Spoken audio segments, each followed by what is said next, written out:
They marched in Detroit, Slam all the Metros, all the fire! in New York, Minimum wage, that's the call going out at this hour across the country. I want to not have to worry about if we're going to be able to eat, or if we're going to run out of gas, or if we're going to have electricity.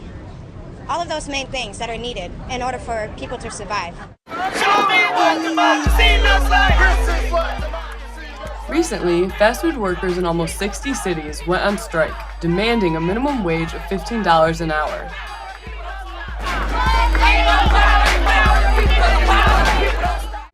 In 1938, the first minimum wage was set at 25 cents per hour. Currently, the minimum wage has reached a federal amount of $7.25 per hour. Now, inflation has played a role in the value of this minimum wage. This chart shows the real value of previous minimum wages in terms of 2012 dollars. If the federal minimum wage would have kept up with inflation over the years, the current minimum wage would be $10.74.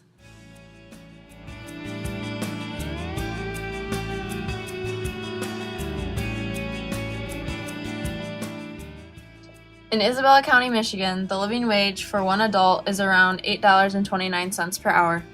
However, for a family of four, the living wage is $16.94 per hour.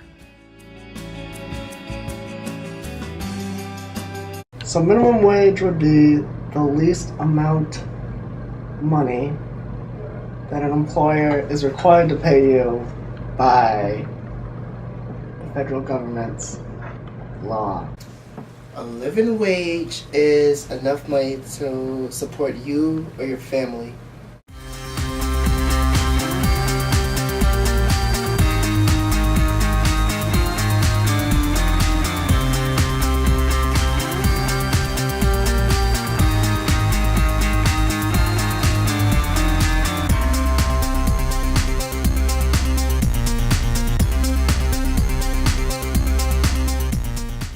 We are impacted by others in our society. So even if we don't see those working poor in our environments, the quality of life that they're experiencing impacts us. When people get frustrated and are sick and living in overcrowded environments, we see an increase in criminal behaviors, things like drug abuse, for coping mechanism. You see drug sales, because if you can make a heck of a lot more money selling drugs than working in a minimum wage job, that can be appealing to some.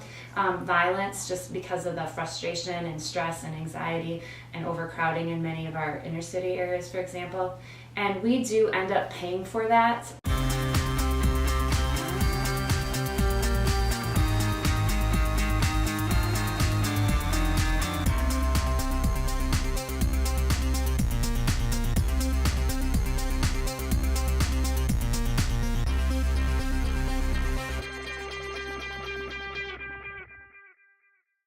Studies have shown that increasing the minimum wage does reduce the numbers of jobs in the environment, and so therefore a lot of people are going to lose their jobs. Now, I've read many different perspectives on that from different economists, and there is not agreement that that is actually a reality.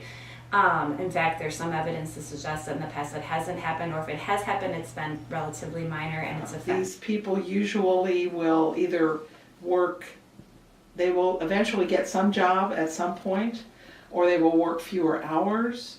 Another thing we don't see is that if people do lose their jobs, then the amount of work is probably going to be the same. And so the people that still have a job are now going to have more work to do. They may be paid more, but they're also going to be expected to do more.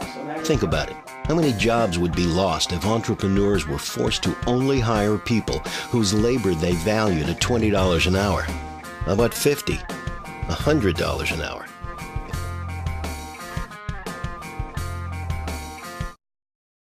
Raising the minimum wage puts more money in the pockets of working families when they need it most, thereby augmenting their spending power. Increasing the federal minimum wage would give an additional $51.5 billion over the phase-in period to affected workers, who would in turn spend those extra earnings. This creates a net increase in economic activity of approximately $32.6 billion over the phase-in period, and would generate approximately 140,000 new jobs. This single step would raise the incomes of millions of working families. It could mean the difference between groceries or the food bank, rent or eviction, scraping by or finally getting ahead. Minimum wage of $10.10 is not going to be a living wage for a large number of people. For some single individuals, it will help them, but it will make a difference. So it's not like people making $10.10 an hour are going to be living lives of luxury. They're still going to be struggling, and still there's a lot of encouragement for them to get higher paying jobs. So some people, that's another concern people have expressed, is that this should be, minimum wage jobs should be stepping stones, and if we make them too attractive, then people aren't going to want to leave. Ask me if I thought it was a reasonable way. Is it one way to help solve the problem?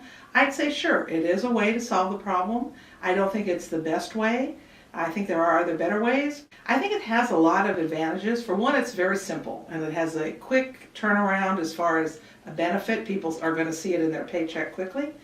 It also puts the effort of doing this project, of trying to get something equitably done, off of the government. The government doesn't have to increase taxes. They don't have to have people that are managing programs to get these benefits to other people. I think that we have a responsibility to our society and to all citizens that if they are working hard, that they should be able to at least live a relatively safe, healthy life. And this is just one step in making that happen. Tonight, let's declare that in the wealthiest nation on earth, no one who works full-time should have to live in poverty and raise. Since 1993, the incomes of the richest 1% of Americans has increased by 57.5%, while the incomes of the bottom 99% has increased by only 5.8%. Since 2009, as the country was emerging from the recession, the wealthiest 1% saw their incomes grow by 11.2%,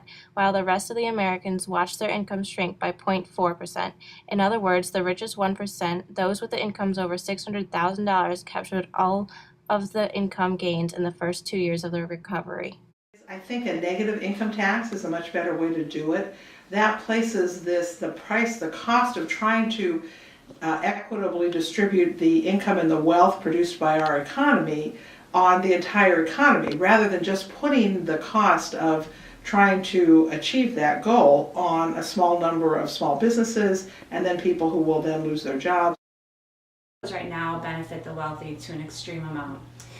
Warren Buffett, one of the world's richest men, has been very outspoken about this, and he's one of those that benefits from those tax laws, but he talks about how he himself, as well as many other very wealthy of that top 1%, end up paying a lower effective tax rate than even the average or poor workers end up paying. So I heard him say in one interview that his effective tax rate, the percentage he actually pays after you consider all the tax breaks, is less than like his secretary, who would be more in that average worker pay. For people that have families and children, for example, when you have the Obamacare that's going through, that will be a benefit for some people, and so therefore they will have that paid for in addition to their wages. They won't have to worry about trying to find a job that has medical care. Some people can apply for food stamps because they have families. So one thing we do know is that when people are suffering in our society, they aren't able to contribute to their fullest ability. And so when we have people who are living on wages that don't allow them to meet their own basic needs, they are more likely to be sick, they're more likely to get into trouble, which means increased costs in criminal justice, and they're not able to reach their full potential, so we're not getting out of them the contributions that they could be making to make our society better. So if I were to take, I would say there's going to be this much benefit and there's going to be this much negative, and I take the two and I try to measure them somehow, in my opinion there will be a negative benefit for the society as a whole. Some people will benefit, but I think a lot of people, other people will suffer, and so therefore I think the benefit is a negative. If we have people working for low wages who are working full-time, making it possible for those at the top to make that amount of money, but yet they're not able to meet their own very basic needs for food, shelter, health care, taking care of their children, that's a problem, and really in a country as wealthy as the U.S. isn't really necessary. Mm-mm.